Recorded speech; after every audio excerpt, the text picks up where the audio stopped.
Coming to political issue, YSRCP నుంచి ఈ jumping Japan's ని ఆపే ప్రయత్నం ఎందుకు జరగట్లేదు? నిన్నటికి నిన్న పోతుల సునీత, అలాగే మన మోపిదేవి వెంకటరమణ అవ్వచ్చు, ఆ నెక్స్ట్ కేటగిరీ బీదా మస్తాన్ అంటారు, ఇంకా చాలా మంది ఎంపీ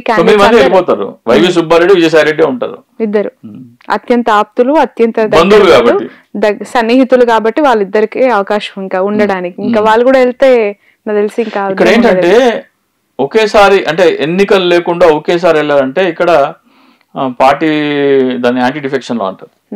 మీరు 2/3 కంటే ఎక్కువ వెళ్ళాలి. 2/3 కంటే ఎక్కువ అంటే 11 లో 2/3 అంటే 8 or 9 వెళ్ళాలా. వెళ్ళి ఒకే పార్టీకి వెళ్ళాలా.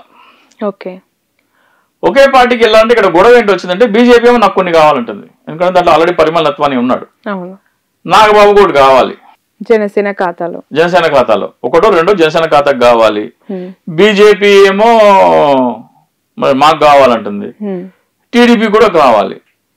సో ఒకే పార్టీకి 9 మంది వెళ్తే ఎట్లా కష్టం అవుతుంది. కాబట్టి 3 పంచుకోవాలనుకున్నారు. కాబట్టి ఇప్పుడు ఏం చేశారు, రాజీనామా చేస్తారు. వీళ్ళతో రాజీనామా చేయించి వీళ్ళకి ఎంతో కొంత ముట్ట చెప్పి ఏదో ఒకటి ముట్ట చెప్పి వీళ్ళని పక్కన పెట్టి వాళ్ళకి కావాల్సిన వాళ్ళు తెచ్చుకుంటారు.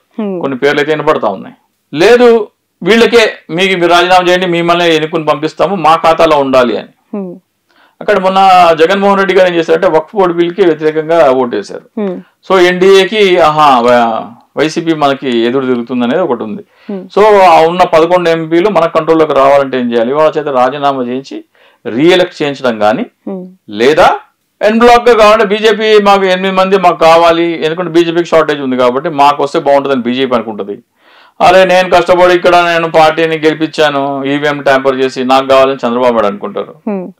అచ్చా పవన్ కళ్యాణ్ కూడా నా అన్నకో నా తమ్ముడికో ఎవరికో వాళ్ళకో పంపించాలనుకుంటారు. బట్ ఈ సిచ్యువేషన్ లో ఇంతమంది వలసలు వెళ్ళిపోతే పార్టీ ఎలా సస్టైన్ ఎందుకు పార్టీ సస్టైన్ కావట్లేదని కదా వీళ్ళు వెళ్ళిపోతున్నారు. ఇంకా పార్టీ ఫ్యూచర్ లేదని కూడా వెళ్ళిపోతున్నారు. జగన్మోహన్ రెడ్డి కనుక నేను ఇందాక చెప్పినట్టు 164 మంది ఎమ్మెల్యేలు 21 మంది ఎంపీలు కంటెంప్ట్ ఆఫ్ కోర్ట్ వేయండి, ఫామ్ 20 ఎందుకు అప్లోడ్ చేయట్లేదని లెక్కించిన ఓట్లకి దీనికి కంటెంప్ట్ ఆఫ్ కోర్ట్ వేయమంటే అప్పుడు అదే ఇది ఏమైనా పెద్ద కేసు అయ్యి మళ్ళీ ఎన్నికలు వస్తే వైసీపీ గెలిచే ఆస్కారం. ఒకవేళ కంటెంప్ట్ ఆఫ్ కోర్ట్ వస్తే మళ్ళీ ఎన్నికలు తథ్యమండి, రాసి పెట్టుకోండి. కంటెంప్ట్ ఆఫ్ కోర్ట్ 164 మంది 21 మంది కలిసి ఇస్తే ఆంధ్రప్రదేశ్ లో ఎన్నికలు తథ్యం. ఎందుకంటే రుజువు అయిపోతుంది ఈ ఎన్నికలు దొంగిలించబడ్డ ఎన్నికలు, రాజ్యాంగ వ్యతిరేకంగా రాజ్యాంగాన్ని కూని చేసిన ఎన్నికల ప్రక్రియ అని రుజువు అయిపోతుంది. ఎన్నికలు తథ్యం. ఎప్పుడైతే జగన్మోహన్ రెడ్డి గారు కంటెంప్ట్ ఆఫ్ కోర్ట్ ఏమైనా ఆదేశాలు ఇస్తారో అప్పుడు ఈ వలసలు ఉండవు. ఇంకా అప్పుడు అందరూ సార్ సార్ అని మళ్ళీ ఎంటబడతారు. ఎందుకంటే కంటెంప్ట్ ఆఫ్ కోర్ట్ వస్తే సీన్ మారిపోతుంది. బట్ ఓకే, బట్ ఈ కష్టకాలంలో నాయకుడు తమకి 5 ఏళ్ల పదవీ కాలాన్ని ఇచ్చారు, వాళ్ళకి ఒక పొజిషన్ ని ఇవ్వడం జరిగింది గవర్నమెంట్ లో అనే ఆలోచన ఈ వెళ్తున్న నాయకులకు కావచ్చు, ఏ పార్టీ అయినా సరే ఇర్రెస్పెక్ట్ ఆఫ్ ఎనీ పార్టీ, వైసీపీ అని కాదు టీడీపీ అని కాదు. మొన్న మేయర్, ఏలూరు మేయర్ ఆవిడ టీడీపీ నుంచి వచ్చారు, రాగానే ఇక్కడ మేయర్ అయ్యారు, ఇక్కడ అధికారం పోగానే మళ్ళీ వెళ్ళి టీడీపీలో జాయిన్. దీన్ని ఎలా చూడాలి?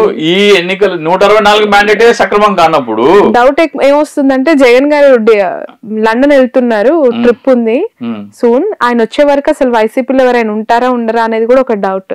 ఆయన మొత్తం పార్టీ ఇంటాక్ట్ ఉండాలంటే కంటెంప్ట్ ఆఫ్ కోర్ట్ ఏంటో మనం చూద్దాం. అసలు ఈ ఎన్నిక ఏంటి, ఈ కథ ఏంటి, ఫామ్ 20 ఎందుకు అప్లోడ్ చేయట్లేదు, ఏంటి అందరూ ఫామ్ 20 అప్లోడ్ చేయమని సుప్రీంకోర్టుకి వెళ్ళండి అని ఒక ఇచ్చేసేసి ఇస్తే మొత్తం ఆంధ్రప్రదేశ్ దేశం మొత్తం షేక్ అవుతుంది, దేశం మొత్తం షేక్ అవుతుంది. సో వీళ్ళకి ఇక లాయల్టీ విషయం అంటారా, 100 కోట్లకు అమ్ముడు పోయిన వాళ్ళు 1000 కోట్లకు పోతాడు, 1000 కోట్లకు అమ్ముడు పోయిన వాళ్ళు 10,000 కోట్లకు అమ్ముడు పోతాడు, 10,000 కోట్లకు కూడా అమ్ముడుపోయినాడు, ప్రాణానికి నెత్తి మీద కత్తి పెట్టి అమ్ముడు పోతారు అన్నారు.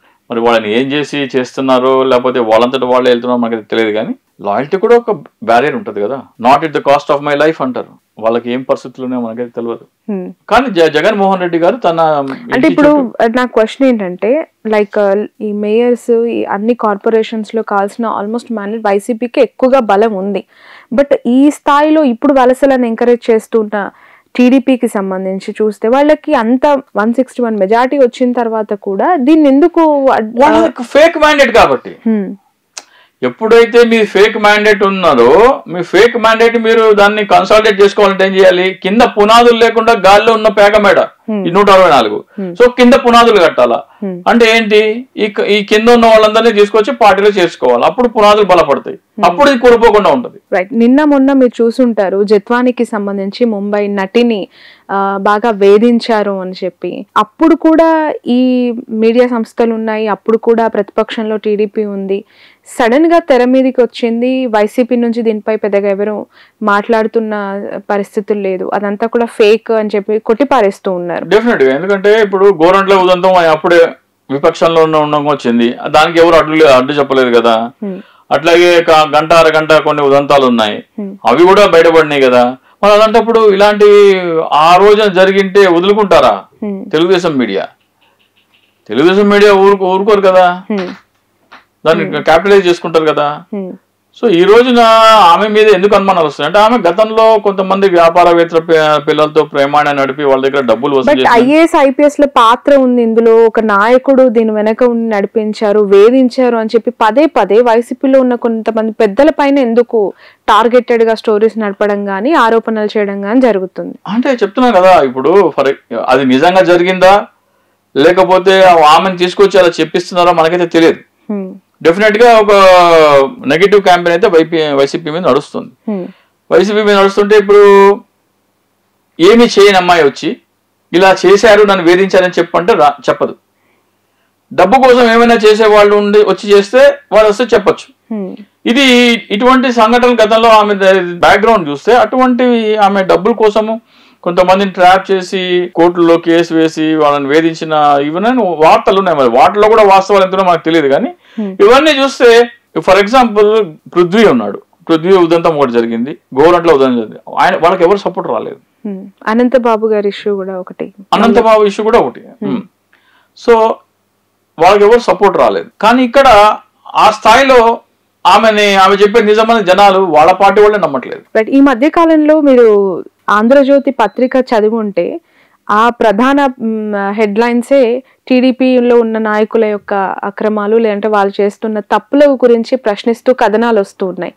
ఎలా చూడాలి ఆంధ్రజ్యోతి? లేదంటే అందులో పూర్తిగా ఆ టీం అంతా కూడా మారిపోయిందంటారా? ప్రతిపక్ష పాత్ర ఆంధ్రజ్యోతి పోషిస్తుందా అని ఒక డౌట్ వస్తుంది. నిన్న ఒక పెద్ద మనిషి ట్వీట్ చేశారు, పవన్ కళ్యాణ్ ట్యాగ్ చేస్తూ నెలకి 5 లక్షల రూపాయలు ఏదో బార్ అండ్ రెస్టారెంట్ వాళ్ళు కట్టాలి అని ఏదో డిమాండ్ చేసి, నాకు ఎన్నికలకి 80 కోట్లు ఖర్చు అయింది, నువ్వు నెలకి 5 లక్షలు కట్టాల్సిందే అని ఎవరి మీద చేస్తానని పవన్ కళ్యాణ్ ట్యాగ్ చేస్తూ చేశారు.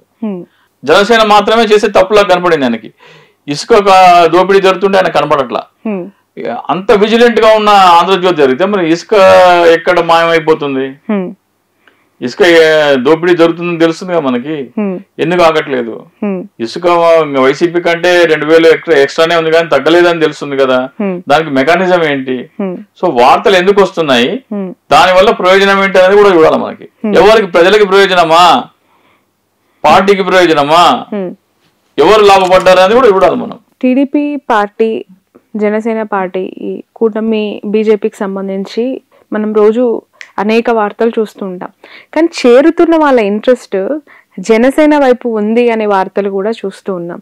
ఈ జనసేనలో చేరికలు అనేది అంటే పెద్ద లీడర్లు ఒకవేళ జాయినింగ్ స్టార్ట్ అయితే ఎలా ఉంటుంది? ఆ కూటమి సస్టైనిటీ అనేది నెక్స్ట్ 5 years డ్రైవ్ ఎట్లా ఉండబోతుంది అంటారు? నేను చంద్రబాబు నాయుడు దగ్గర నేర్చుకోవడానికి నేను సిద్ధపడుతున్నాను అంటే ఇప్పట్లో పవన్ కళ్యాణ్ ఇండివిజువల్ ఎంటిటీగా వచ్చే ఉద్దేశం అయితే ఏం లేదు. ఇంకా నేను చంద్రబాబు నాయుడు దగ్గర నేర్చుకోవడానికి సిద్ధపడుతున్నానంటే స్టూడెంట్ దశలోనే ఉన్నారు.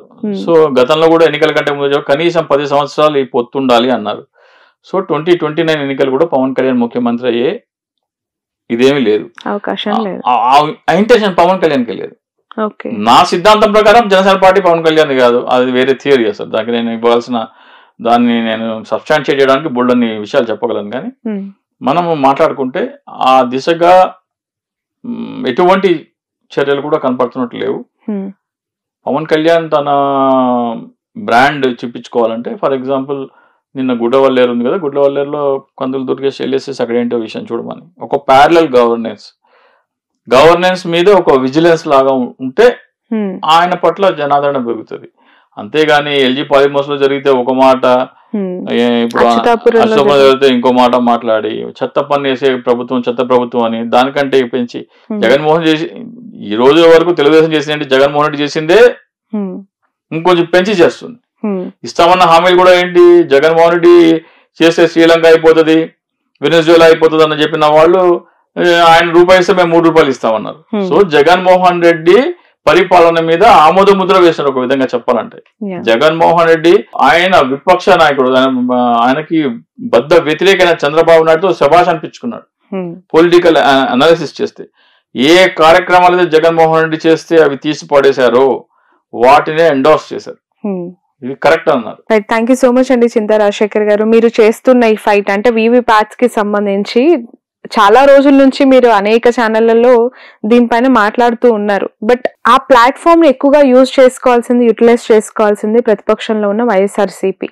ఆ నాయకుడు ఎలా స్పందిస్తారు, ఎట్లా ముందుకెళ్తారు? ఎందుకంటే మీరు మాట్లాడిన తర్వాత చాలా మంది ఎమ్మెల్యేస్ కి కూడా అనేక డౌట్స్ ఉన్నాయి. అఫ్ కోర్స్ నిన్న రోజా గారు కూడా అన్నారు ఇలాంటి మ్యాండేట్ వస్తుందని ఊహించలేదు, చాలా షాకింగ్ రిజల్ట్ ఇవి అని ఇప్పుడు కూడా డైజెస్ట్ చేసుకోవట్లేదు.